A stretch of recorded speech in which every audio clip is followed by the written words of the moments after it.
murabona ubutungane n'urwego igihe rero twaba turagira andi mategeko ubutungane wamenga harimo abahutu n'abatutsi nta ngorane biba biheze mugabo mwarabonye no mu gisoda no mu gipolisi ko twarize kugira izindi nyigisho ico bita formation technique d'harmonisation bakiga kuba umusoda w'igihugu kuba umupolisi w'igihugu ukavyiga no mu butungane rero n'abantu nkatwe nabo kera bwari bwo bari baragize igikoresho ubutungane barabukoresha rega mu konona indongozi zakoresha ubutungane iyo rero ibintu biko birahinduka kuri indongozi uca bibaza ngo niko bimeze naje nzo bukoresha rero nico gituma ari urwego twaciye nagwo turutangura kandi burya naho nyene turahagenze kuko hajye uhereye ku muzi ugacuja no ku mutwe hari ibintu byinshi ubukosoye ku muzi je murazi ikintu abacamanza bambwira ngo ninjiriye ubutungane jewe nyene bakavuga ko ninjiriye ubutungane nuko nagize imana nkaba ndi umunyamategeko ndabasokorera ibwirizwa shingiro basoma amategeko bambwire ico arico umucamanza akizigenza ngo urumva ngo ivy'amategeko ngo hariho hote traizo ndabwira nimurazi ko umukuru w'igihugu yemerewe no kurenga amategeko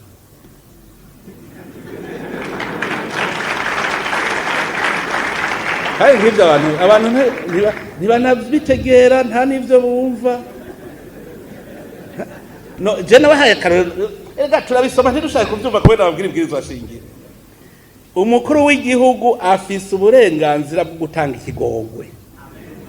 iyo urubanza bararuca neza waramenje bakaguru ntayiga gukubita mu gahanga bakavuga bati uyu azopfunga ubuzima bwiwe bwose umukuru w'igihugu agacaza ati ndahugira ikigongwe aha ntabareza amategeko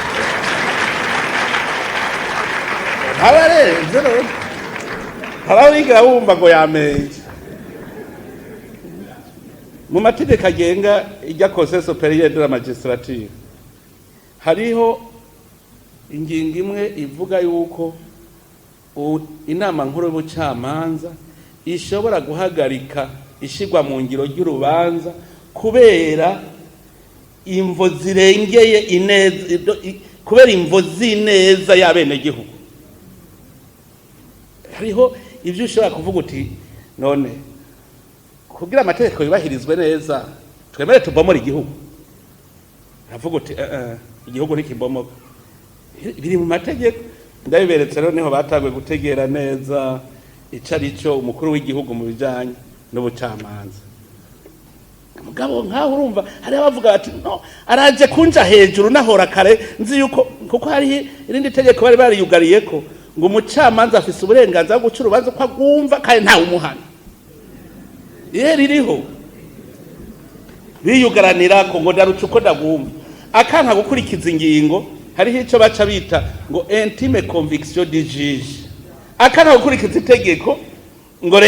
jewe ivyo niyumviriye ngo kuko biranditse mu mategeko kugira ukoresha ko ngo intime conviction du juge uba wazungurutse amategeko yose ukabura itegeko rigenga iyo affaire hose wabuze ukaja no muri jurisprudence uti nta handi baba baracira urubanza rusa n'uru wabuze gose kirazira ko utegeza gutunganiriza abantu niho utakwimvira uti none nk'ikiremwa c'Imana najejwe ubutungane bava ngaha ntabatunganirije ukacutagwa kuvyimvira rero ico wokora mugurumva uri koko umucamanza w'ubutungane nawe nyene mpana ndababwira kandi bamubigisha none bo ntibari mu mashengero iwanyu nyene bamubigisha muze murasomera zirya ngingo ziraho ubutungane ziriyo mu ijambo ry'Imana mukabigisha nk'umuntu mwishengero iwe harimwo abajya abantu b'abacamanza bafata umunsi umwe muvuge muti ubu tugire retraite y'abacamanza bari mwishengero iwanje turamaramaje mwebwe kumva muri ko muratukwa kandi muri mwishengero iwacu muri katolika nabonye babitanguye ubu baravuga bati hariho amafungo agenewe abacamanza bariko barabitangura aho ni vyiza kuko bariko baratanga impanuro baca berekana akamaro k'umucamanza mu gihugu kuko rega nabo nyene hari abatabiza akamaro k'umucamanza mu gihugu niwe munyamahoro wa mbere none rero nibaza yuko iki kibazo naco nyene kiri mu vyo turiko kuko ijya ntahe yo kumugina no kugira ngo hasi urubanza kuko imanza nyinshi twasanze ingorane nyinshi burya ni mu matongo ni injyane zo mu miryango n'iz'abadandaza burya izi z'ivyaha bikomeye si nyinshi cyane washaka sizo bidogera cyane bidogera imanza muzosanga arizo imibano izi mu miryango n'ibi by'abadandaza nizo manza dusanga zigoye cyane mbere izo ni imanza no gufunga udafungwa mu bugazo usanga bapfunze umuntu ivyo twiri duhanganye navyo muvuga ngo umunyororo iyo tuva naho nyene agati akazi na muntu kari kameze gute umunyororo wamenga nuwo gupfa mugo no munsi nakubwira nti naho uri umunyabyaha ugumura umwana w'umuntu ugumura umuntu mugabo uburundi barafise amikoro kugira bwubake amabohero meza ega naco nikindi kibazo ruca duhura naco mugabo nk'abantu bafunzwe ukarenganyo abo baba ntibabirirwa barafungwa mwarumvise ndiko navuga nti ari n'abantu batabakwiye kuja no mu gasho n'aba yacu muri buvuga uti none dufate nk'aba baba banyonoye itunga ry'igihugu so umwicaye ntabagira yiki kumufata utigarukana ivyo abandi wivye ukaramuca amande ivyo bintu byari bigoye mugabo ariho nigeze gufata nawe yanyonoye nzabona agiye kundega kundi murongozi nkanje aja kundega n'ivyo yagize ngira mfume ndamuha inkoni basingira niho yokumva atagura kumusabira ngo urumva gose je ndashobora kumugirira akababagwe urumva yararavye ati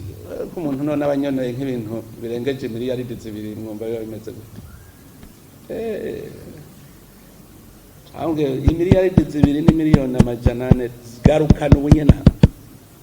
garukana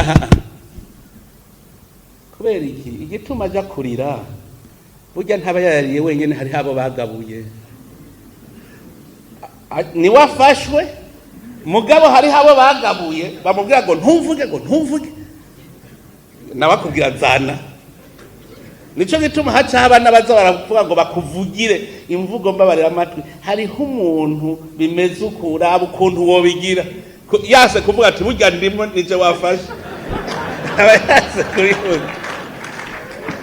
mugabo abantu tubandanije gutyo umuntu ntamenye ikizira akumva yuko akoze kakubitwa ku ntoki buke inderi zoza ivyo biturire bihereye ivyo byo kunyonora bihere mugabo urekeranye ntuhane niko bakomera